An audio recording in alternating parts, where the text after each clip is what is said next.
Putting myself back into 2015. 2015, yeah, okay. Back in there. Actually, yeah, High top shoes were a thing. We were hoping for Back to the Future would actually, present itself at that time, which it didn't. So we were all disappointed and angry. I've been working in Minecraft story mode now for over 2 years now, which in Telltale time just feels so. It's almost like half your life, right? Yeah. It just feels so unbelievable. You're really 4 years old. Yeah. No. Yeah. Exactly. Yeah.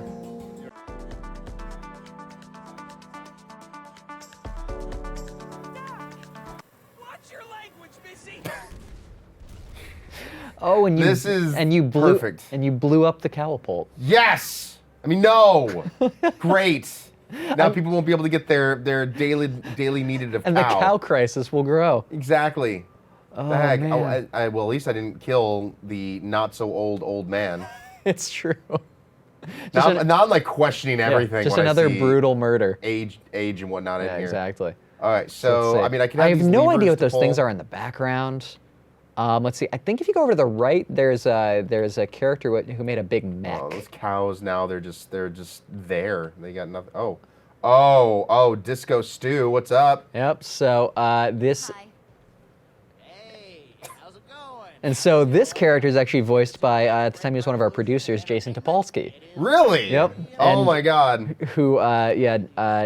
Jason had done a bunch of voice work for Pixar in the past, and so we liked trying to sneak him in. He was also the voice of Pama in episode 7. Oh, interesting. Yeah. And this is an example of this guy is maybe animal abuse because he's using lava to make the cows dance. And so it's lava underneath the cows is making them dance, and that's a little abusey. Yeah, and meanwhile he's just doing that dance all the time, and he really hates this character who's only named Schoolboy. Jeez. Yeah. There's a lot of harsh background to this stuff. No, there is a lot of epic backstory here, and so here are the cows, and. The problem is you guys that are monsters. You know that? It is a problem. You know, he may be doing this, but you wrote him to do this. So I'm just saying, we trace back to the origin. You're the monsters. It's true. Yeah. If you really want to trace it back. Now I don't remember whether this stayed in there, but there was a version where you could sabotage this machine, flood it with lava, and all the cows would be reduced to steak. I think that got cut. But I honestly can't remember. Oh wait, here, if you go over to the right, see where that pip is? So take that. This.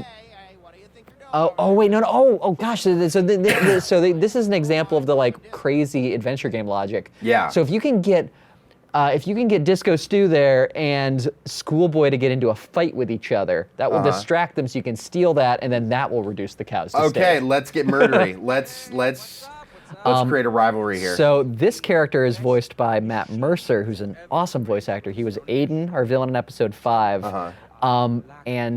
He's also he's everywhere now. He runs he's behind Critical Role, the D&D YouTube series. Yeah. He's the voice of McCree in Overwatch. He's everywhere now. And at the time we had cast him to help us out with bit parts, and he was amazing. And so we threw this character. I'm like, Snotty Schoolboy is like, let me try this one out for size.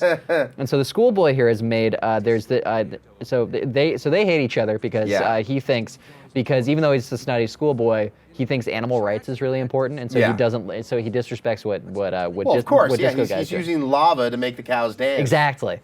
Meanwhile, what he's made a giant mech behind him there out of slime blocks. That doesn't really work, but it looks really impressive. Let's see if we can get them arguing here. And yeah, so you're here now accusing him that you're saying like, Disco guy says you steal all your ideas. Exactly. He said, she said. Come on. Yeah. Disco freak. Yeah, there we go. Yeah. Starting stuff.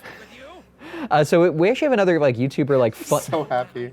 So if you walk over to the right to see the mech real quick. There's a YouTuber named Cube Hamster who makes these amazing mechs in Minecraft.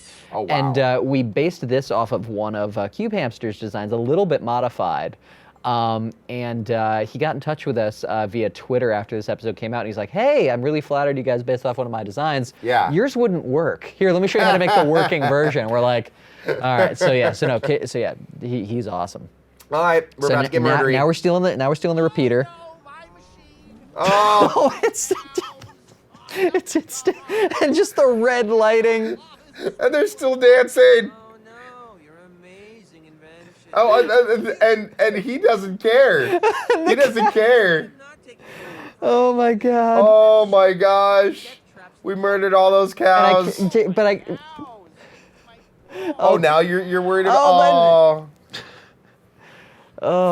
things to come. And so I think that actually, oh my gosh, yeah. So there it is.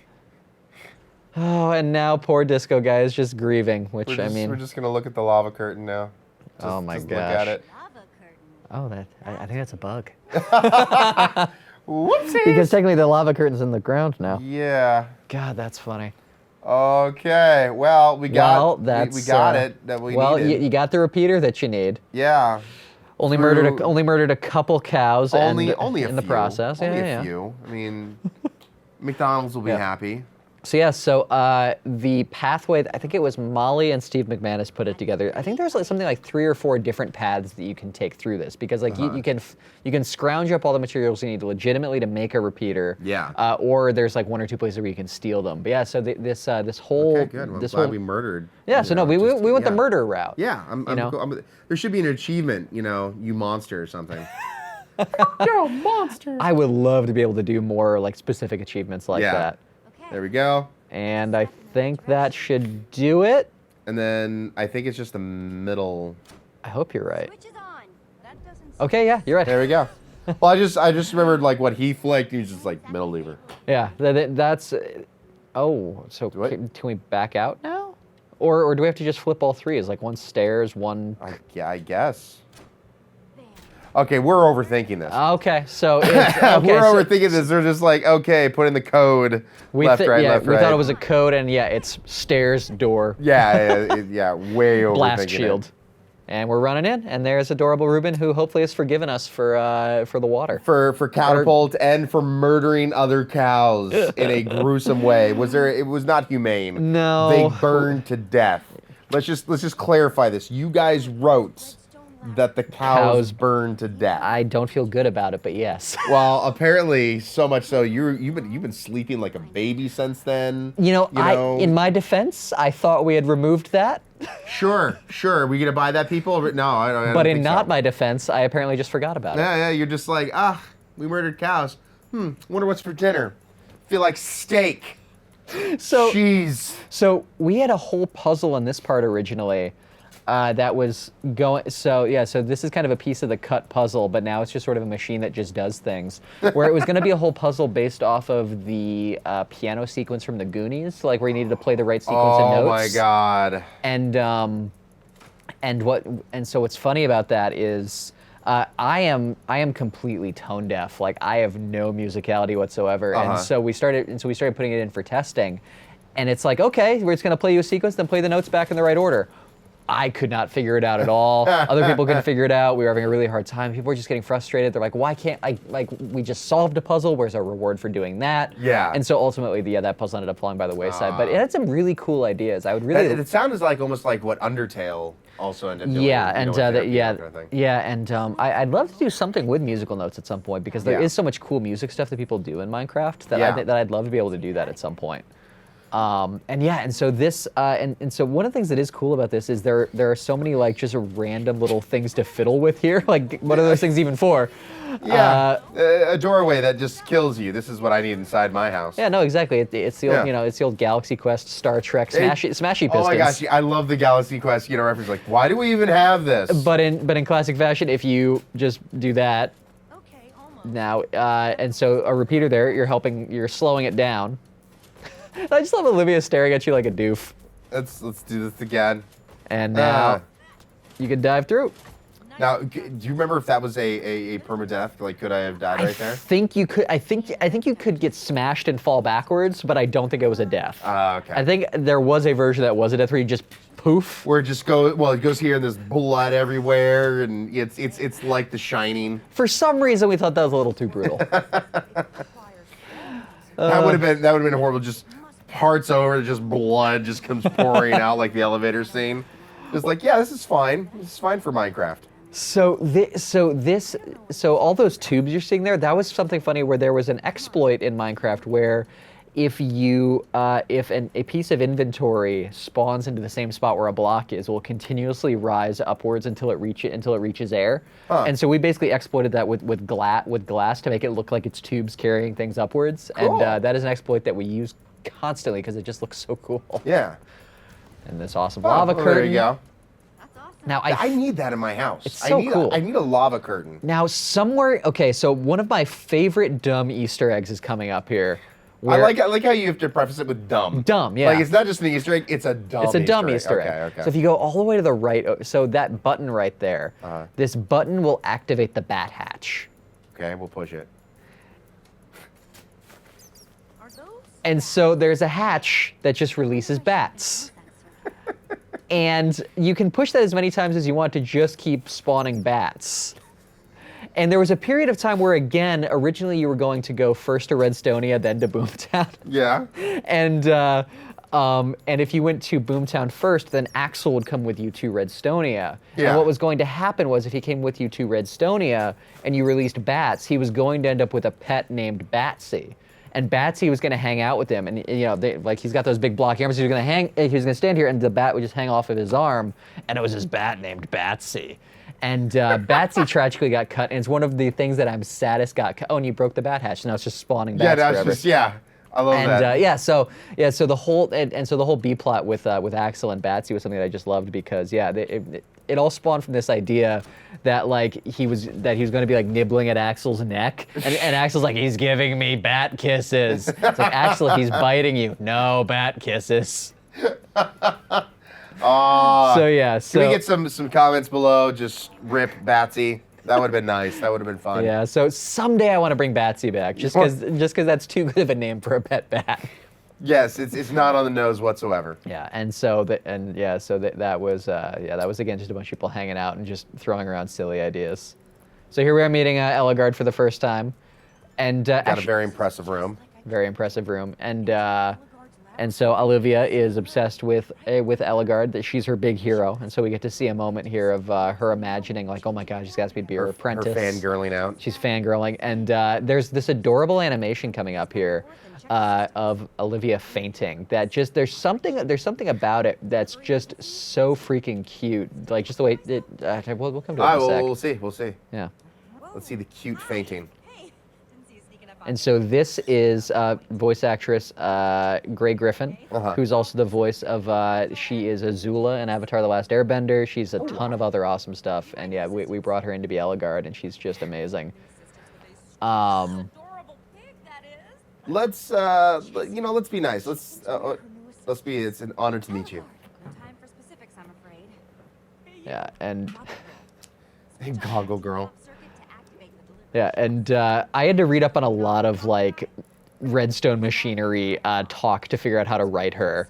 Yeah. Here it comes. I don't know why, but just something about this animation has always made me really happy. Because I think it was I don't know. Anyway, so then I worry I built it up too much now.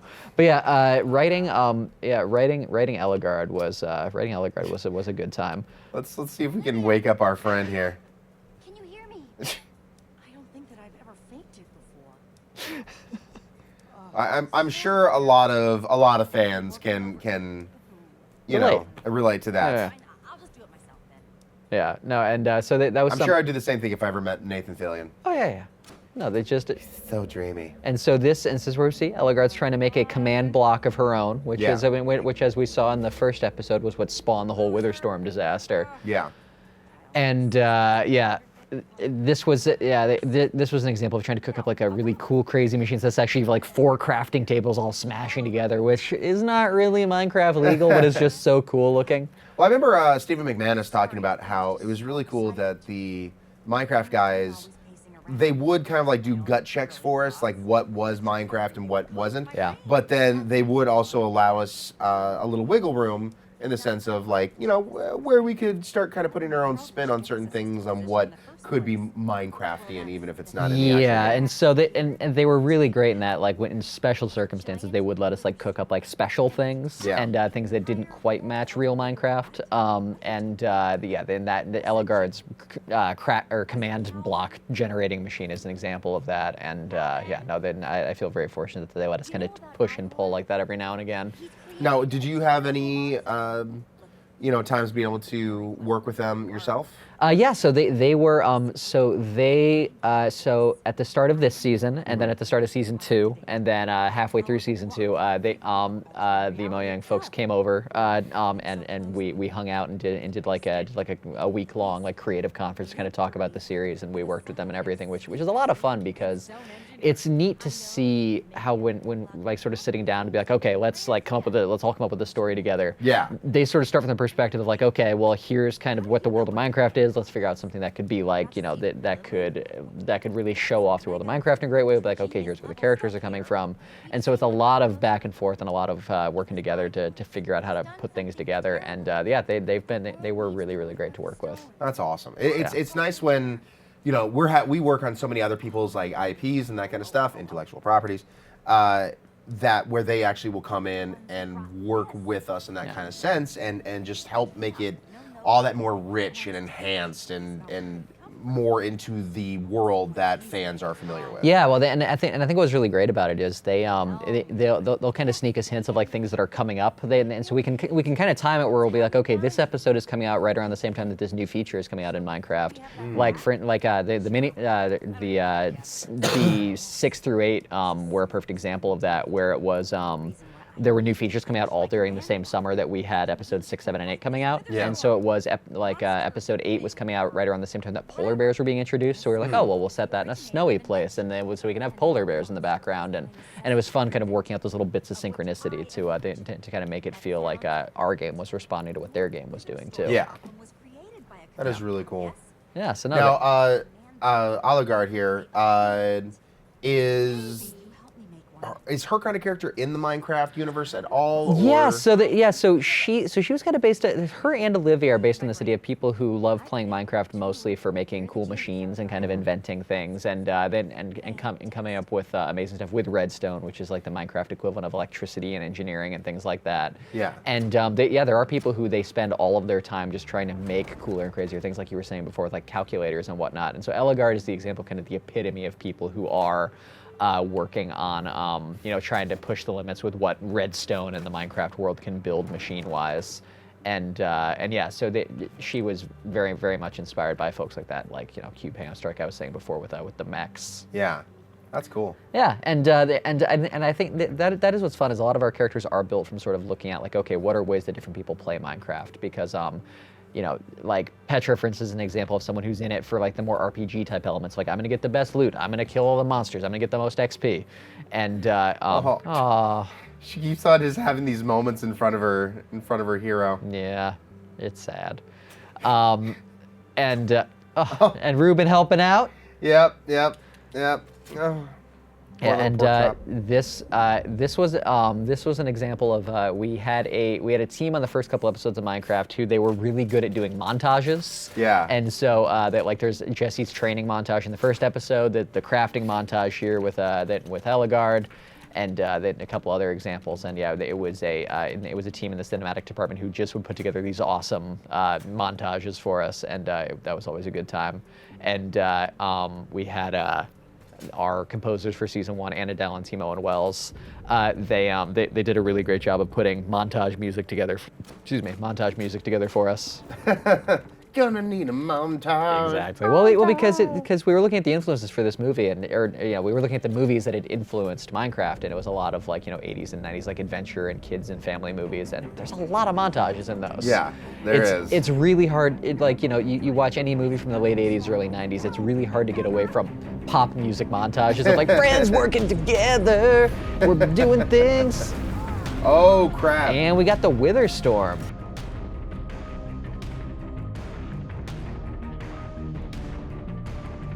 One of these, I think, is important. One of those.